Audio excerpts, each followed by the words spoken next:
أعوذ بالله من الشيطان الرجيم. بسم الله الرحمن الرحيم.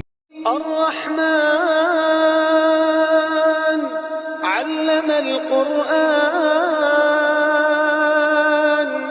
خلق الإنسان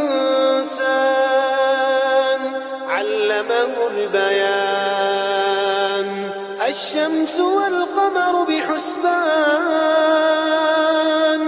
والنجم والشجر يسجدان والسماء رفعها ووضع الميزان ألا تطغوا في الميزان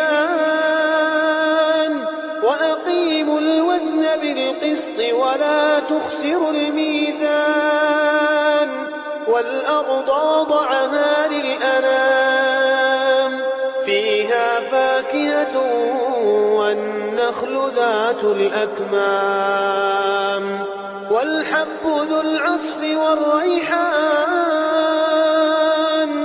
فبأي آلاء ربكما تكذبان